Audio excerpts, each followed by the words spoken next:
Hi friends, welcome to Q&A episode number 122. Last Sunday Q&Aలో చాలామంది ఇంట్రెస్టింగ్గా కామెంట్స్ చేశారు.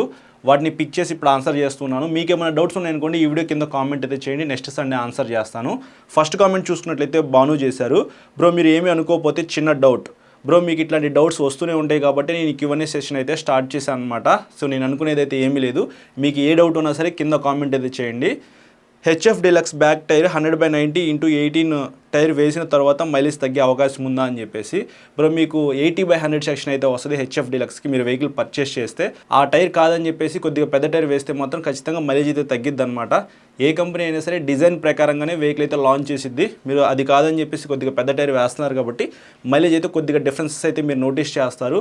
ఒక 5 కిలోమీటర్ల దాకా తగ్గే అవకాశం అయితే ఉంది నేను అనుకుంటున్నాను. ఒక 5-10 కిలోమీటర్లు అది మీరు నడిపే విధానాన్ని బట్టి కూడా ఉండిద్ది కాబట్టి. సో మైలేజ్ నాకు తగ్గకూడదు అనుకుంటే మాత్రం మీరు సేమ్ కంపెనీతో పాటు ఏదైతే వచ్చిందో 80/100 సెక్షన్ టైర్ అదే వేసుకోండి. లేదు నాకు కొద్దిగా గ్రిప్ ఎక్కువ ఉండాలి, కొద్దిగా లావు టైర్ వేసుకుంటాను అని అనుకుంటే మాత్రం మీరు వేసుకోవచ్చు.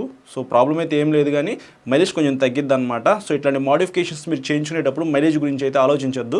మీరు ఏ మోడిఫికేషన్ చేసినా సరే మైలేజ్ మీద కొద్దిగా ఎఫెక్ట్ అయితే పడిద్ది అనమాట. ఎయిర్ ఫిల్టర్ మారుస్తారు చాలామంది, కొద్దిగా సౌండ్ ఎక్కువ రావాలని చెప్పేసి. అలాగే మీకు ఇంజిన్ ఆయిల్ అయితే అంత తొందరగా మార్చరు. మొన్నగా మార్చింది మేము ఎక్కువ తిరగలేదని చెప్పేసి మార్చుకుని ఉంటారు కదా. సో అలాంటప్పుడు మీకు ఇంజిన్ మీద ప్రెషర్ ఎక్కువ పడి మైలేజ్ అయితే తగ్గిపోయింది అనమాట. అలాగే ఇంజిన్ లైఫ్ కూడా తగ్గిపోయింది. ప్రాపర్గా టైం టు టైం అనేది మీరు మెయింటెనెన్స్ చేయాలి. అప్పుడే మీ వెహికల్ కొన్నప్పుడు ఎలా ఉందో అలాగే ఉండిద్ది అనమాట, మీరు ఎన్ని సంవత్సరాలు యూజ్ చేసినా. నెక్స్ట్ PRXM కుమార్ అయితే కామెంట్ చేశారు. బ్రో కూలెంట్ ఆయిల్ ఎన్ని కిలోమీటర్స్కి మార్చాలి అని చెప్పేసి. బ్రో మీరు పర్టికులర్గా ఇన్ని కిలోమీటర్స్కి మార్చాలని ఏమీ లేదనమాట. మీరు రైడ్ చేసుకుంటూ వెళ్తారు కదా, బాగా ఎండలో రైడ్ చేశారనుకోండి, ఇంజిన్ అయితే బాగా హీట్ అయిపోయింది, లిక్విడ్ కూల్డ్ ఇంజిన్స్. అప్పుడైతే రేడియేటర్ ఆన్ అయిపోయింది, ఆటోమేటిక్గా కూలెంట్ ఆయిల్ అయితే కన్జ్యూమ్ అవుతూనే ఉండిద్ది అనమాట. అక్కడ మీకు కూలెంట్ ఆయిల్ దగ్గర లెవెల్ చూపిస్తూ ఉండేది కదా, మీడియము లో అని చెప్పేసి. లోగా అయితే వచ్చిందనుకోండి, మీరు వెంటనే రీఫిల్ చేసుకోవాలన్నమాట. సో మీకు వస్తే మీరు చేసుకోవచ్చు, లేకపోతే షోరూమ్కి అయితే వెళ్ళండి, వాళ్ళైతే చేస్తారు. నెక్స్ట్ కిషోర్ అయితే కామెంట్ చేశారు. బజాజ్ ఫ్రీడమ్ CNG బైక్ షోరూంలోకి ఎప్పుడు అవైలబిలిటీకి వస్తుంది, వస్తే క్లిక్ అవుతుందా చెప్పు బ్రో. బ్రో ఆల్రెడీ మనకి NS400Z లాంచ్ చేసి చాలా రోజులు అవుతుందన్నమాట. అది రీసెంట్గానే షోరూమ్స్కి అవైలబిలిటీలోకి తీసుకొచ్చారనమాట. ఇప్పుడు CNG బైక్ అయితే నాకు తెలిసి ఇయర్ ఎండింగ్ కల్లా రావచ్చు. ఇంకా ముందు తీసుకొస్తే ఆశ్చర్యపోవాల్సిన అవసరం అయితే ఏం లేదు. ఇయర్ ఎండింగ్ కానీ నెక్స్ట్ ఇయర్లో కానీ మీకు ఆ వెహికల్ తీసుకొస్తారు. నాకు తెలిసి బజాజ్ షోరూమ్ అనే కాదు, ఏ షోరూమ్స్ అయినా సరే దసరా ఇంపార్టెంట్ అనమాట. ఇంపార్టెంట్ ఫెస్టివల్ దసరా పండుగ అనేది. చాలా వెహికల్స్ అయితే సేల్ అవుతూ ఉంటాయి, మంచి మంచి ఆఫర్స్ అయితే పెడతారు కాబట్టి. సో అప్పుడు తీసుకొస్తే మాత్రం మంచిగా క్లిక్ అయ్యే అవకాశం అయితే ఉంది. ఎందుకంటే మనకి 2 litres petrol, 2 kg CNG tank అయితే ఉంది కాబట్టి లాంగ్ కూడా వెళ్ళొచ్చు. అంటే మైలేజ్ వస్తుంది, మంచిగా మైలేజ్ వచ్చే వెహికల్ కదా. డెలివరీ బాయ్స్ కానీ వాళ్ళకైతే బాగా ఉపయోగపడే వెహికల్ కాబట్టి క్లిక్ అయ్యే అవకాశం అయితే ఉంది. చూద్దాం, ఆ వెహికల్ వచ్చిన తర్వాత నేను ఖచ్చితంగా బజాజ్ షోరూమ్కి వెళ్ళి ఆ వెహికల్ తీసుకొని టెస్ట్ రైడ్ కూడా చేసి మీకు ఎలా ఉందో ఎక్స్ప్లెయిన్ చేస్తాను. నెక్స్ట్ నవీన్ అయితే కామెంట్ చేశారు. బడ్జెట్లో పల్సర్ 150 తీసుకుందామంటే నువ్వు ప్రతిసారి N150 బెస్ట్ అంటున్నావు, పెయిడ్ ప్రమోషన్ ఏమన్నా చేసావా అంటే అన్నాడు కానీ ఆ ఊహ ఎంత బాగుందో. బ్రో పెయిడ్ ప్రమోషన్ అయితే నేను ఇప్పటిదాకా ఏమీ చేయలేదు. ఒక అబ్బాయి అయితే బాగా ఇబ్బంది పెట్టాడనమాట. అది మన బెట్టింగ్ యాప్స్ ఉంటాయి కదా, దాని మీద చేయి బ్రో అని చెప్పేసి డబ్బులు ఇస్తామని అన్నారు. సో నేను వద్దన్నా కానీ ఆ అబ్బాయి చేయమన్నాడు అనమాట. సో ఇంకా అన్న నువ్వు చేయకపోతే నా జాబ్ పోయిద్ది, నేను ఆల్రెడీ కమిట్ అయిపోయాను అని చెప్పాడు. సో అందుకని చెప్పి నేను చేశాను. ఒక త్రీ డేసే ఉందన్నమాట వీడియో అయితే, దాని తర్వాత డిలీట్ చేసేసాను. సో అప్పటి నుంచి నేను చేయలేదన్నమాట. ఇప్పటిదాకా పెయిడ్ ప్రమోషన్ అయితే మన ఛానల్లో ఏమీ చేయలేదు. సో నువ్వు పెయిడ్ ప్రమోషన్ అయితే ఏమీ అనుకోవద్దు, ఎందుకంటే మీరు ఎలా ఆలోచిస్తారో నేను కూడా అలాగే ఆలోచిస్తాను అనమాట. సో మిగతా కామెంట్ కంటిన్యూ చేసుకున్నట్లయితే, జెన్యున్గా చెప్పు ప్రతిసారి N150 అంటావు, సో క్లారిటీ ఇవన్నా బికాజ్ చాలా థాట్స్ ఉన్నాయి. N150 తీసుకుంటే తర్వాత మంత్లీ మెయింటెనెన్స్. బ్రో మీకు N150 ఎయిర్ కూల్డ్ ఇంజిన్ లభించింది, దానికి పెద్ద మెయింటెనెన్స్ అయితే ఏమీ ఉండదు. పల్సర్ 150 ఏదైతే ఇంజిన్ ఉందో N150లో కూడా సేమ్ అదే ఇంజిన్ అనమాట. కాకపోతే కొద్దిగా పవర్ అండ్ టార్క్ అయితే ఎక్కువ ఉండిద్ది. సేమ్ మీకు పల్సర్ 150 ఎలా మెయింటెనెన్స్ ఉండిద్దో ఈ వెహికల్ కూడా అలాగే మెయింటెనెన్స్ అయితే ఉండిద్ది. లైట్స్ కూడా మీకు LED లైట్స్ అయితే ఇచ్చారు. ఆ వెహికల్తో కంపేర్ చేసుకుంటే అడ్వాన్స్డ్ ఫీచర్స్ అయితే ఈ వెహికల్లో ఉన్నాయి కాబట్టి ఆ వెహికల్ ప్రైస్తో కంపేర్ చేసుకుంటే ఇది బెస్ట్ వాల్యూ ఫర్ మనీ అవుతుంది కాబట్టి నేను N150 అయితే మీకు సజెస్ట్ చేశాను. ఒకవేళ 1,50,000 రూపాయలు నా దగ్గర ఉండి 150cc ఒక వెహికల్ కొనుక్కోవాలనుకుంటే నేను N150 పర్చేస్ చేస్తాను అనమాట. సో మీరు ఎక్కువ మెయింటెనెన్స్ ఉండిద్ది అనుకోవద్దు, అలాగే నేను ఏదో పెయిడ్ ప్రమోషన్ చేస్తున్నాను అని చెప్పేసి మీరు అసలు అనుకోవద్దు. ఎప్పుడైనా ఏదైనా ఒక పెయిడ్ ప్రమోషన్ చేయాల్సి వస్తే అది జనాలకు ఉపయోగపడేది అయితేనే నేను చేస్తాను. అది కూడా నేను మీకు క్లియర్గా ఎక్స్ప్లెయిన్ చేస్తాను. బ్రో ఇది మనకు ఒక చిన్న పెయిడ్ ప్రమోషన్ అయితే వచ్చింది, సో జాగ్రత్తగా వినండి అని చెప్పి నేను ముందే మీకు చెప్తాను అనమాట. సో ఇది మీ ఆన్సర్ అయితే. నెక్స్ట్ సాత్విక్ అయితే కామెంట్ చేశారు. What is 2V 4V engines. Bro మనకి చాలా వెహికల్స్ కూడా 2Vతో లభిస్తూ ఉంటాయి, కొన్ని 4Vతో లభిస్తూ ఉంటాయి అనమాట. మీకు సింపుల్గా ఎక్స్ప్లెయిన్ చేయాలంటే అపాచీ RTR 160 2V అయితే ఉంది కదా, దాంట్లో ఇంజన్ లోపల ఉన్న పిస్టన్ పైన 2 వాల్వ్స్ అయితే ఉంటాయి, ఒకటి ఇంటేక్ ఒకటి ఎగ్జాస్ట్. సో మీకు వైబ్రేషన్స్ అయితే ఉంటాయి, అలాగే అంత ఇంజన్ రిఫైన్మెంట్ స్మూత్గా ఉండదు, ప్లస్ ప్రైస్ కూడా కొంచెం తక్కువలోనే వస్తాయి అనమాట. అదే 160 4V చూసుకున్నట్లయితే మీకు 4 వాల్వ్స్ ఇంజన్ అయితే ఉండిద్ది కదా, 2 ఇంటేక్ 2 ఎగ్జాస్ట్ అనమాట, స్మూత్గా ఉండిద్ది, కొద్దిగా ప్రైస్ కూడా ఎక్కువ ఉండిద్ది. సో అవి 2V 4V అంటే కొన్ని 2Vలో కూడా మీకు ఇంజిన్ అయితే స్మూత్గా రిఫైన్ చేస్తున్నారు. సో అవి కూడా మీరు పర్చేస్ చేయొచ్చు. కాకపోతే 4 వాల్వ్స్ ఉన్న ఇంజిన్స్ అయితే చాలా స్మూత్గా ఉంటాయి, ఎక్కువ పెర్ఫార్మెన్స్ అయితే ఆ ఇంజిన్స్ అయితే జనరేట్ చేస్తాయి అనమాట. సో మీరు బాగా ఎంజాయ్ చేస్తూ రైడ్ చేయాలి, లాంగ్ వెళ్ళాలనుకుంటే 4 వాల్వ్స్ ఉన్న ఇంజిన్సే పర్చేస్ చేయండి. నెక్స్ట్ యూజర్ అయితే కామెంట్ చేశారు, అన్న బైక్ రిజిస్ట్రేషన్ మన నేమ్ మీద రిజిస్ట్రేషన్ చేయించుకోవాలంటే ఏజ్ ఎంత ఉండాలని చెప్పేసి. మినిమం 18 ఇయర్స్ అయితే క్రాస్ అవ్వాలి బ్రో. మీకు డ్రైవింగ్ లైసెన్స్ ఇవ్వాలన్నా, మీరు వెహికల్ రైడ్ చేయాలన్నా సరే మీకు కొద్దిగా 18 ఇయర్స్ ఉంటే బాగుండిద్ది. సో ఎవరైనా సరే వెహికల్ ముందే నేర్చుకుంటున్నారు, ఇప్పుడు 10th క్లాస్ అయిపోయిన వెంటనే అందరూ కూడా మోటార్ సైకిల్స్ డ్రైవ్ చేస్తున్నారు కదా, సో బాగా డ్రైవ్ చేసే వాళ్ళు కూడా ఉన్నారు, ప్రాబ్లం అయితే ఏం లేదు. బట్ మీరు డ్రైవింగ్ లైసెన్స్ తీసుకోవాలన్నా, మీ పేరు మీద ఒక వెహికల్ రిజిస్టర్ అవ్వాలన్నా సరే 18 ఇయర్స్ దాటిన తర్వాత చేసుకోండి, అప్పుడే ఏ ప్రాబ్లమ్స్ కూడా రావు. నెక్స్ట్ కామెంట్ చూసుకున్నట్లయితే తెలుగు టూరిజం అయితే కామెంట్ చేశారు, హాయ్ అన్న please suggest me of road and on road best vehicle, some times long drive also, my budget 3 to 3.5 lakhs.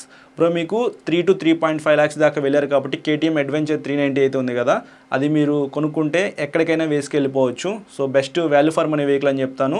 అంటే మీకు కొద్దిగా పెర్ఫార్మెన్స్ ఎక్కువగా జనరేట్ చేసే వెహికల్స్లో అడ్వెంచర్లో అది బాగుండిద్ది అనమాట. కొంచెం ప్రైస్ ఎక్కువ అయినప్పటికీ మీకు మిగతా వెహికల్స్తో కంపేర్ చేసుకుంటే అది బాగుండిద్ది, అది కొనుక్కోవడానికి అయితే ట్రై చేయండి. సిటీలో తిరగడానికి ఉపయోగపడిద్దా అంటే కొద్దిగా 390cc ఇంజిన్ కాబట్టి కొద్దిగా హీట్ అవుతూ ఉండిద్ది అనమాట.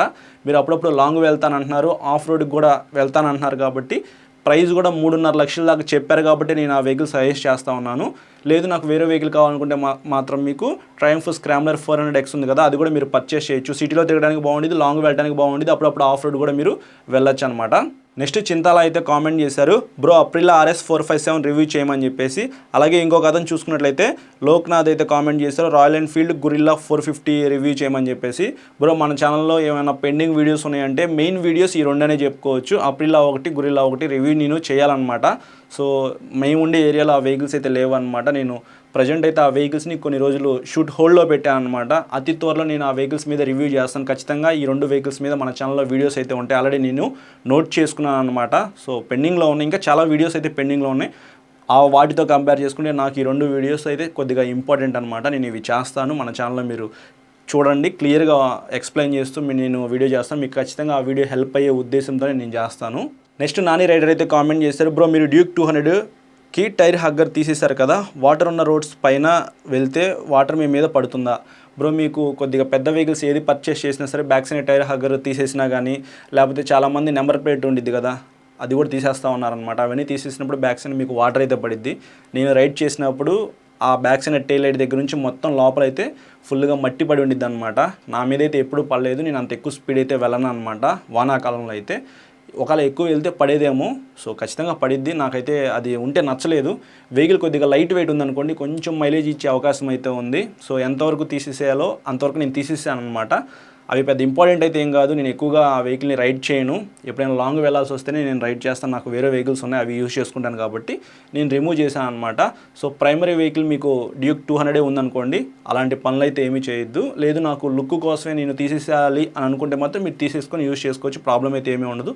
పోలీసుల దగ్గర నుంచి కూడా మీకు ఆ ప్రాబ్లం అయితే ఉండదు. కానీ నెంబర్ ప్లేట్ తీసేది సెక్షన్ ఉండేది కదా, అది తీసేసేస్తున్నారు, అది తీసేసేయద్దు, అది ఉంచుకోండి, నెంబర్ ప్లేట్ పెట్టుకోండి, మీరు హ్యాపీగా రైడ్ చేసుకోండి. నెక్స్ట్ విక్రమ్ అయితే కామెంట్ చేశారు, బ్రో పల్సర్ N125 ఎప్పుడు లాంచ్ అవుతుంది అని చెప్పేసి. మనకి రూమర్స్ అయితే ఉన్నాయి, N125 అయితే లాంచ్ అయ్యే అవకాశం అయితే ఉంది. అతి త్వరలో మనం ఆ వెహికల్ అయితే చూస్తాము. స్పై షాట్స్ అంటారు కదా, సో అప్పుడప్పుడు కనిపిస్తూనే ఉంది రోడ్డు మీద, దాన్ని టెస్ట్ చేస్తూ ఉన్నారు. చూడాలి, N150 డిజైన్లో N125 వస్తే మాత్రం ఖచ్చితంగా హిట్ అయ్యిద్ది. ఎందుకంటే కొంచెం ప్రైస్ తగ్గిద్ది కదా, సేమ్ అదే డిజైన్లో మనకి అదే కంఫర్ట్తో, అదే రిఫైన్మెంట్తో, అదే బటరీ స్మూత్ క్లచ్తో వెహికల్ రావాలని చెప్పి కోరుకుందాము. నెక్స్ట్ హర్ష అయితే కామెంట్ చేశారు, MT15 బెస్టా NS200 బెస్టా చెప్పన్నా అని చెప్పేసి.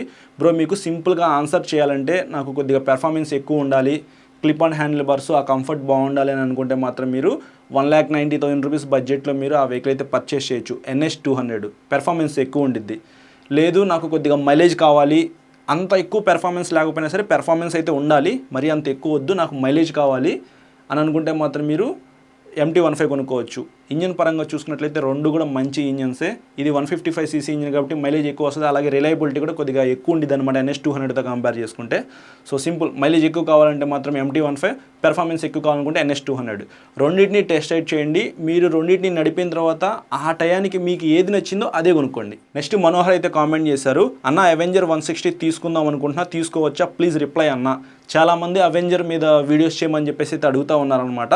నేను బజాజ్ షోరూమ్కి వెళ్ళి అవెంజర్ వెహికల్స్ మీద రివ్యూ చేయాలనుకుంటున్నాను, చాలామంది అడుగుతున్నారని చెప్పేసి నేను ఒక షోరూమ్ MDని అయితే అడిగాను అనమాట. సార్ ఆ వెహికల్స్ అయితే ఇప్పుడు రావట్లేదు, ఎవరైనా కొనుక్కోవాలనుకుంటే ఆర్డర్ చేసి మేము తెప్పిస్తూ ఉన్నాము అని అన్నారు.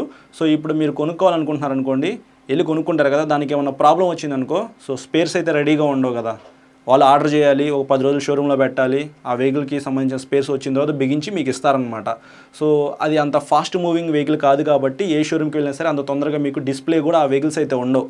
ఇప్పుడు నేను రివ్యూ చేశాను అనుకో, కంఫర్ట్ పరంగా బాగుంది, మీరు ఈ బడ్జెట్లో తీసుకోవచ్చు అని చెప్పాను అనుకో, కనీసం ఒకడైనా కొనుక్కుంటాడు. కొనుక్కున్న తర్వాత ఏదైనా ప్రాబ్లం వస్తే ఖచ్చితంగా అతనే ఫేస్ చేస్తాడు. అందుకని చెప్పేసి నేను ఆ వెహికల్ అయితే రివ్యూ చేయట్లేదు.